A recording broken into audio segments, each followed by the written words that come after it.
नमस्कार मित्रों, जैसा कि आप जानते हैं कि 6 जुलाई से सावन का महीना प्रारंभ हो चुका है और ये सावन का महीना आप लोगों को बताने की ज़रूरत नहीं कि ये भगवान भोले शंकर का महीना है। साल में एक माह के लिए ये भोले शंकर का जो महीना सावन का ये माह आता है, इस माह में भगवान भोले शंकर की कृपा अपने भक्तों पे बरसती है। और अगर आपको ये भी जानकारी है कि भोले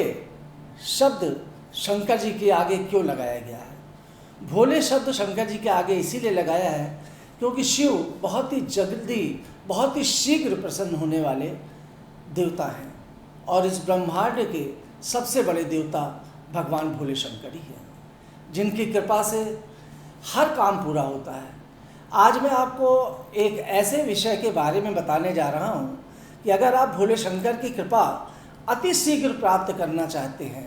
अति शीघ्र भोले शंकर को प्रसन्न करना चाहते हैं, तो आपको इस श्रावण माह में क्या करना चाहिए।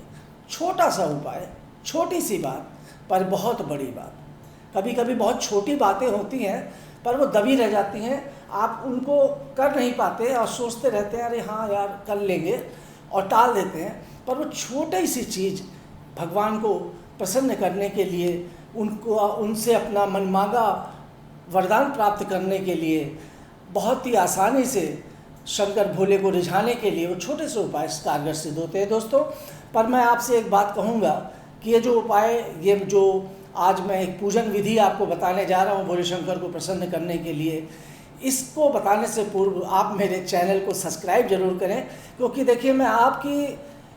एक निस्वार्थ भाव से आपके लिए ये वीडियो रिकॉर्ड कराता हूँ और आप ज़्यादा से ज़्यादा खुद देखेंगे, आपके दोस्त देखेंगे, मित्र देखेंगे, तो मुझे भी खुशी होगी, मुझे भी आनंद की प्राप्ति होगी। तो दोस्तों मैं आज आपको बताने जा रहा हूँ पारद शिवलिंग के बारे में। अब आपने शिवलिंग तो बहुत सी सुनी होगी, मंदिरों में आप देखते भी होंगे, जाते हैं शिवलिंग पे जल चढ़ाते हैं, बेलपत्री चढ़ाते हैं, धतूरा चढ़ाते हैं, फूल चढ़ाते हैं और दूध चढ़ाते हैं। आपने ये भी देखा होगा कि भोले शंकर का अभिषेक भी किया जाता है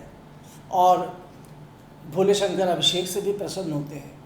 पर घर के भीतर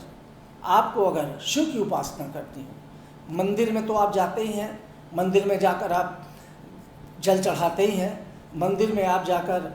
दिया जलाते हैं, भोले शंकर के आगे सब कुछ करते हैं, प्रसन्न करते हैं शिवलिंग को और जाकर अपना मनमांगा वरदान मांगते हैं भोले बाबा से और वो पूरा भी करते हैं, शीघ्र पूरा करते हैं। मैंने देखा श्रावण माह में भगवान भोले शंकर की कृपा ऐसे बरसती है कि अगर आप सच्चे मन से आंख बंद करके सिर्फ बाबा से प्रार्थना करें कि हे बाबा मेरे अंदर ये मुझे कष्ट है और मेरे इस कष्ट का निवारण आप करें और ये समस्या मेरी नहीं ये आपकी है, और भोले के दरबार में छोड़ के आ जाएँ उस समस्या को, तो मैंने देखा है कि भगवान भोले शंकर की कृपा बरस जाती है। परंतु आप जब घर में पूजा करते हैं तो शिव शंकर जी की कैसे पूजा करते हैं, इस आप लोगों ने क्या अपने घर में एक तस्वीर लगा रखी है। देखिए तस्वीर जो होती है लोग अपने घर में लगाते हैं, मैं मना नहीं कर रहा, मगर उसमें कांच होता है और कांच का फ्रेम होता है। बहुत सी ऐसी चीज़ें होती हैं जिसको थोड़ा सा हम उतना नहीं समझ वो करते। इसीलिए आज मैं आपको पारद शिवलिंग के बारे में बता रहा हूँ कि अगर आप शिव की पूजा करना चाहते हैं तो इस श्रावण माह में एक पारद शिवलिंग बहुत सस्ता मिलता है, कहीं भी किसी पूजन भंडार में मिल जाता है। आप वहाँ पर जाएं, पारद शिवलिंग ले लें, अपनी क्षमता के अनुसार साइज़ छोटा भी ले सकते हैं, बड़ा भी ले सकते हैं, जो आपकी इच्छा हो उस तरह का एक पारद शिवलिंग खरीद लें। अब सिर्फ पारद शिवलिंग खरीद के घर में ले आने से भोले शंकर प्रसन्न नहीं होंगे, क्योंकि मित्रों चाहे वो नग हो, अंगूठी हो, चाहे कोई भी आप इस तरह की चीज़ या पारद शिवलिंग लाते हैं या किसी और प्रकार से आप श्री यंत्र लाते हैं या कोई अन्य यंत्र लाते हैं, जब तक उसकी प्राण प्रतिष्ठा नहीं होती, जब तक उसकी पूजा उपासना सही ढंग से नहीं होती, तब तक उसकी जो देवी कृपा है, उस पर जो भगवान भोले शंकर की कृपा है, तब तक वो बरसती नहीं है। तो पारद शिवलिंग को घर में ले आएँ इस श्रावण माह में, और अगर आपको दिक्कत हो, आप नहीं ला सकते, तो आप हमारे से कहेंगे तो हम मंगवा देंगे, मगर फ़िलहाल आपके यहाँ ज़रूर मिल जाएगी। हिंदुस्तान में हर कोने में, हर पूजन दुकान में पारद शिवलिंग उपलब्ध है। अब आपको करना क्या है, बहुत छोटी सी पूजा कैसे करेंगे जिससे कि पारद शिवलिंग अभिमंत्रित हो जाए और पारद शिवलिंग जागृत हो जाए और पूरे वर्ष भर एक सावन से दूसरे सावन, दूसरे सावन से तीसरे सावन वो हमेशा आपको फल देता रहे, लाभ देता रहे, आपके घर पर, आपके परिवार पर, आपके बच्चों पर, आपकी नौकरी पर, आपकी धन संपदा पर, आपको कोर्ट कचहरी थाना मुकदमे के मामलों से बचाता रहे। ऐसा करने के लिए आपको छोटा सा काम करना है मित्रों। एक छोटी सी थाली ले लीजिए। छोटी सी थाली इसलिए कह रहा हूँ कि पारद शिवलिंग भी छोटा सा होता है। वो थाली अगर आप पीतल की ले लेते हैं तो अति उत्तम है। मैं चांदी की थाली की बात नहीं करूँगा, अगर घर में उपलब्ध हो तो चांदी की भी ले सकते हैं, क्योंकि मगर थाली वो लीजिएगा जिसमें किनारे हो। प्लेट नहीं लेनी है आपको, थाली लेनी है। एक छोटी सी थाली ले लें, उस थाली में स्वास्तिक का चिन्ह बनाकर थोड़े से अक्षत डालकर पारद शिवलिंग को बीच में स्थापित कर दें, बीच में रख दें। अब आपको क्या करना है कि एक पात्र में आपको दही, दूध, शहद, गंगाजल और थोड़ा सा उसमें चीनी और अक्षत डालकर और जरा सी चुटकी भर हल्दी और चुटकी भर आप रोली उस पात्र में डालकर एक आप अभिषेक के लिए एक पात्र तैयार कर लीजिए। अब आपके घर में पूजन की एक कुप्पी होती है, जैसे मतलब एक छोटा सा पात्र होता है, लोटा लोटिया टाइप, उसमें एक टोटी निकली होती है।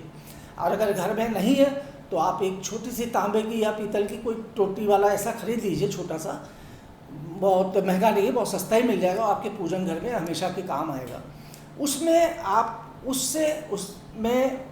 ये जो मैंने सामग्री बताई, एक लोटे में आपने उस सामग्री को तैयार कर लिया। अब आपके यहाँ पर सामने जो है पारद शिवलिंग बीच में आपने रख दिया है,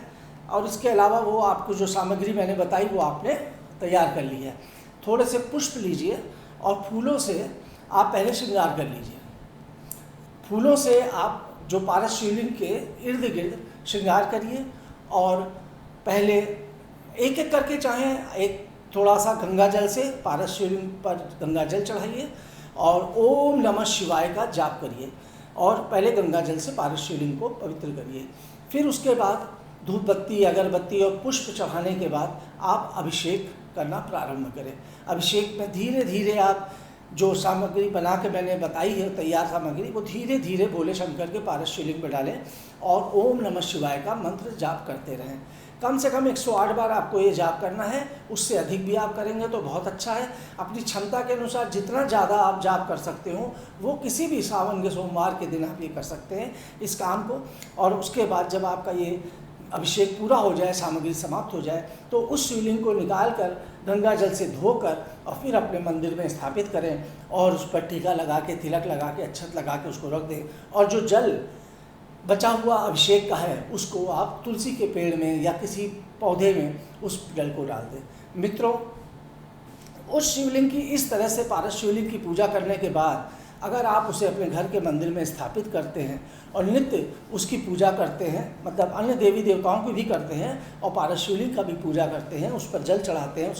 उस पर दिया जलाते हैं, उसके सामने उस पर रोली लगाते हैं, उस पर टीका लगाते हैं, उस पर फूल चढ़ाते हैं, तो आपको मैं निश्चित रूप से बता दूं दोस्तों, ये प्रत्यक्ष उदाहरण है, निश्चित रूप से भोले शंकर की कृपा आपके घर पे बरसेगी और आपके घर में कभी भी धन्य धान्य की कमी नहीं होगी। आपके घर में कभी गृह कलह नहीं होगा और आपके घर में जो भी परेशानी, कष्ट, संकट चल रहा होगा, निश्चित रूप से भगवान भोले शंकर की कृपा से इस सावन के महीने में वो सारा संकट दूर हो जाएगा। जय माँ